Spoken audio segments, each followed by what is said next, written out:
Hi friends, मैं हूं पंकज राय और आप देख रहे हैं दिव्य ज्ञान चैनल। आज मैं आप सभी के लिए बहुत ही महत्वपूर्ण विषय लेकर के आया हूं। पिछली वीडियो में मैंने राष्ट्रपति के बारे में बताया था, जहां पर राष्ट्रपति के निर्वाचन और निर्वाचन के लिए उसके लिए क्या योग्यता चाहिए उस पर बात किया था। वो वीडियो उस टॉपिक पर थी। आज की वीडियो का विषय है राष्ट्रपति पर महाभियोग। इस वीडियो में हम जानेंगे कि राष्ट्रपति का महाभियोग कब लगाया जाता है, राष्ट्रपति पर महाभियोग, और इसका वर्णन किस अनुच्छेद में किया गया है, इसमें क्या क्या चीजें होती हैं, इन सब सारी चीजों के बारे में आज की वीडियो में हम जानेंगे। तो बने रहिए शुरू से लेकर के अंत तक। राष्ट्रपति पर महाभियोग देखिए, इसका वर्णन अनुच्छेद 61 में मिलता है। इसका वर्णन जो किया गया है वो अनुच्छेद 61 में किया गया है, भारतीय संविधान के अनुच्छेद 61। अब बात आती है कि राष्ट्रपति पर महाभियोग, ये बात जो है, ये कॉन्सेप्ट कहां से लिया गया है? तो ये कॉन्सेप्ट अमेरिका के संविधान से लिया गया है। ठीक है। अब बात आती है कि राष्ट्रपति पर महाभियोग क्यों लगाया जाता है।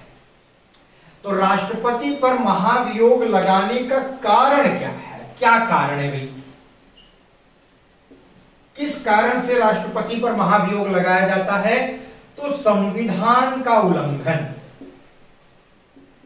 संविधान का उल्लंघन। जब राष्ट्रपति के द्वारा संविधान का उल्लंघन किया जाता है तो राष्ट्रपति पर महाभियोग चलाया जाता है। यह महाभियोग कौन चलाता है, जान लें इस बात को। देखिए, हमारी जो संसद है उसमें दो सदन है। पहला सदन मान लीजिए एक लोकसभा और दूसरा राज्यसभा। आप इसको कैसे भी लिख सकते हैं, राज्यसभा लोकसभा। ठीक है, दो सदन हैं। आप जानते हैं सभी लोग कि लोकसभा और राज्यसभा, हमारी संसद में दो सदन है। अब राष्ट्रपति पर जब महाभियोग लगाया जाता है तो अगर राष्ट्रपति ने संविधान का उल्लंघन किया है और इन दोनों सदनों में, लोकसभा या राज्यसभा में, कोई एक सदन जो राष्ट्रपति पर महाभियोग लगाने जा रहा है, महाभियोग लगाते समय एक चीज होनी चाहिए। मान लीजिए लोकसभा लगाने जा रही है, राष्ट्रपति पर महाभियोग का प्रस्ताव लाने जा रही है। पहले प्रस्ताव लाना पड़ता है, तो प्रस्ताव पर इस लोकसभा का 1/4 बहुमत, ठीक है, यानी 1/4 लोग, कहने का तात्पर्य है 1/4 लोग उस पर क्या करेंगे? हस्ताक्षर करेंगे उस प्रस्ताव पर, जो प्रस्ताव राष्ट्रपति पर महाभियोग लगाने के लिए लाया जा रहा है। ठीक है।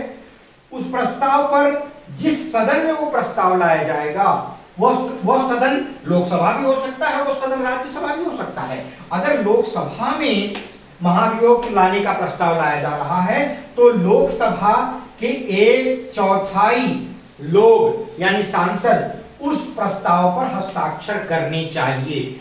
उसके बाद क्या है? यह तो पहली शर्त हो गई। दूसरी शर्त क्या है? 2/3 बहुमत से पास होना चाहिए वो इस सदन में। यह तो पहली बात हो गई कि भाई राष्ट्रपति पर महाभियोग लाने के लिए संविधान का राष्ट्रपति ने उल्लंघन किया। कोई एक सदन, चाहे लोकसभा या राज्यसभा, जो राष्ट्रपति पर महाभियोग लाने का प्रस्ताव ला रही है, उसके 1/4 लोग यानी सांसद उस प्रस्ताव पर हस्ताक्षर करने चाहिए। दूसरी बात, वहां 2/3 बहुमत से वो प्रस्ताव पास होना चाहिए उस सदन में। अगर मान लीजिए लोकसभा ने नहीं लाया प्रस्ताव, राज्यसभा ने लाया है, तो राज्यसभा के 1/4 यानी 1/4 लोग उस पर हस्ताक्षर करेंगे उस प्रस्ताव पर, और उसके बाद वहां के 2/3 बहुमत से वो सदन उसको पास करेगा। अब मान लीजिए लोकसभा ने ये काम किया कि उसी ने प्रस्ताव लाया, 1/4 यानी 1/4 लोगों ने उस पर हस्ताक्षर कर दिया, 2/3 बहुमत से वो पास हो गया। इसके बाद ये दूसरे सदन में जाएगा।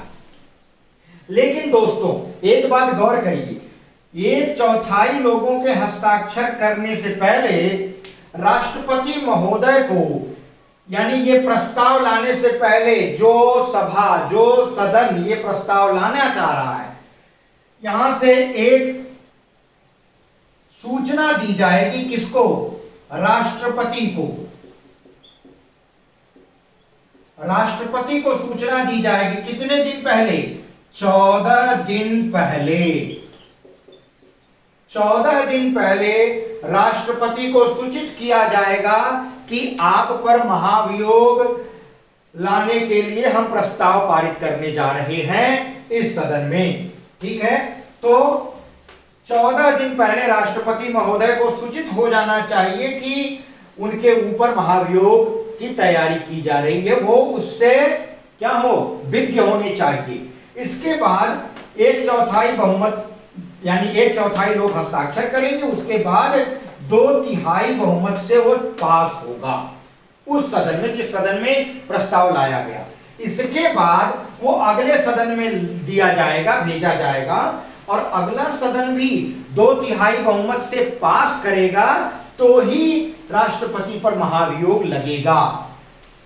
जब मान लीजिए लोकसभा में ये 2/3 बहुमत से पास हो गया, तो लोकसभा इसको राज्यसभा में भेजेगी, और राज्यसभा में जब ये जाएगा तो राज्यसभा इसकी जांच करेगी। ठीक है, जांच करने के दौरान, ठीक है, जब ये प्रस्ताव पारित, मतलब ये बहुमत से पास होने वाला रहेगा 2/3 बहुमत से, उस समय राष्ट्रपति महोदय वहां उस सदन में आ सकते हैं और अपना पक्ष रख सकते हैं।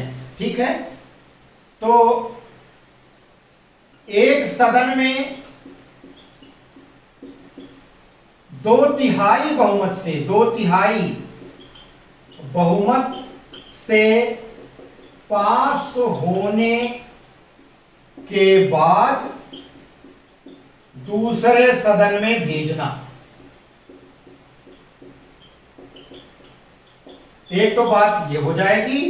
ठीक है, अब दूसरा सदन, चाहे अगर मान लीजिए पहले राज्यसभा ने पास किया, लोकसभा के पास भेजा, या लोकसभा ने पास किया, अंत में राज्यसभा के पास भेजा, जिस भी सदन में अंत में भेजा जाएगा उसमें राष्ट्रपति अपना पक्ष रख सकते हैं, अपना पक्ष रख सकते हैं।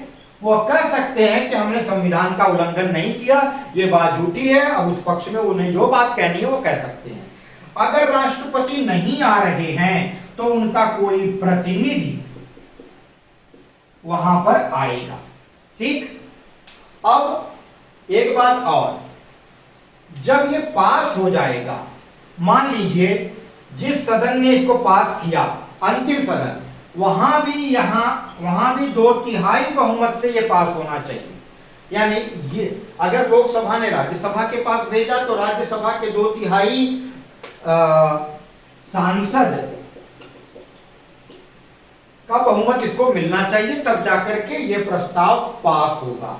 जैसे ही ये प्रस्ताव पास होगा, गौर करिएगा, जैसे ही ये प्रस्ताव पास होगा, पास होने के बाद क्या होगा, प्रस्ताव नहीं हम कह सकते हैं, महाभियोग पास हो जाएगा। महाभियोग पास होने के बाद, ठीक है, राष्ट्रपति को अपने पद से हटना पड़ेगा।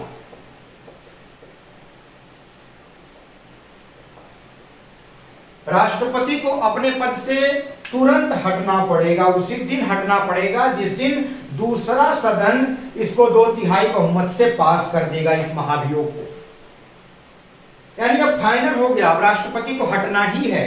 राष्ट्रपति जब हट जाएगा तो यहां कुछ कंडीशंस और आ रही हैं। राष्ट्रपति द्वारा किया गया कार्य, यानी महाभियोग से पहले राष्ट्रपति द्वारा लिए गए निर्णय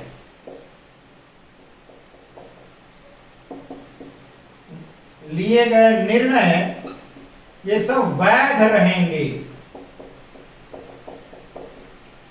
महाभियोग से पहले राष्ट्रपति द्वारा लिए गए निर्णय वैध रहेंगे।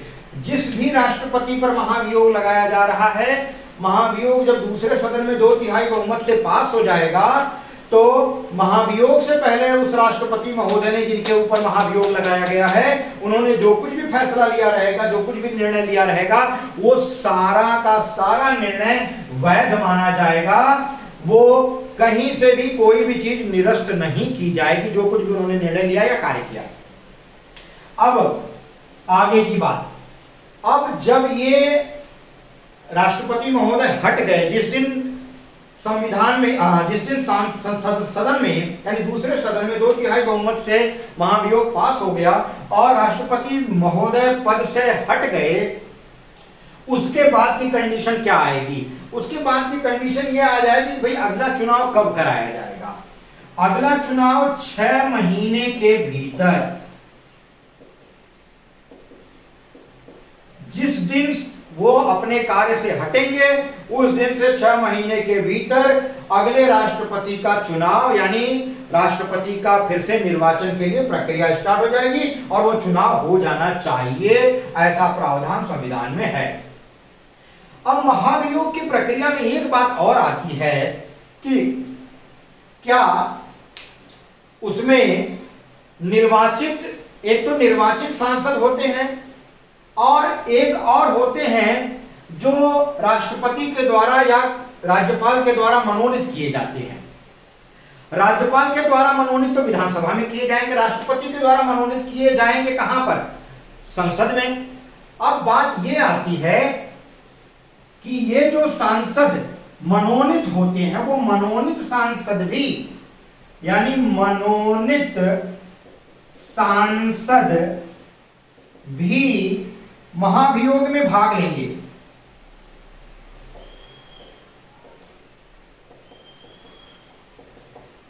मनोनीत सांसद भी महाभियोग में भाग लेंगे। देखिए, राष्ट्रपति के निर्वाचन में मनोनीत सांसद जो होते हैं, निर्वाचित सांसद तो भाग लेते हैं लेकिन मनोनीत सांसद भाग नहीं लेते। लेकिन महाभियोग की प्रक्रिया जब चालू की जाएगी, राष्ट्रपति के ऊपर महाभियोग लगाया जाएगा, तो ऐसे समय में जो मनोनीत सांसद हैं वो लोग भी अपनी भागीदारी देंगे। लेकिन कौन कौन भागीदारी इसमें नहीं देगा? महाभियोग में खाली ये दो सदन जो हैं हमारे संसद के, लोकसभा और राज्यसभा, इनके सदस्य जो निर्वाचित हैं और मनोनीत, यही भाग लेंगे। जो बाकी के लोग रहते हैं राष्ट्रपति के निर्वाचन में, जैसे राज्यों की विधानसभाओं के सदस्य, ठीक है, और हमारे जो 2 केंद्र शासित प्रदेश हैं दिल्ली और पुडुचेरी, यहाँ की जो विधानसभाओं के सदस्य हैं, ये भी राष्ट्रपति के निर्वाचन में तो भाग लेते हैं, लेकिन जब उन पर महाभियोग लगेगा तो विधानसभाएं बिल्कुल भाग नहीं लेंगी। उसमें भाग कौन लेगा? खाली लोकसभा और राज्यसभा। ठीक है, तो मित्रों, मैं समझता हूं आज का वीडियो आपको पसंद आया होगा। आप इसे ज्यादा से ज्यादा अपने दोस्तों, मित्रों, सगे संबंधियों तक शेयर करेंगे और अगर कोई सुझाव है तो कमेंट लिखेंगे जरूर। अगर आप नए सब्सक्राइबर हैं, नए जुड़े हुए हैं चैनल से, तो चैनल को सब्सक्राइब कर लीजिए, साथ ही साथ घंटी का निशान दबा लीजिए ताकि आपको नए अपडेट्स मिलते रहें। बहुत बहुत धन्यवाद।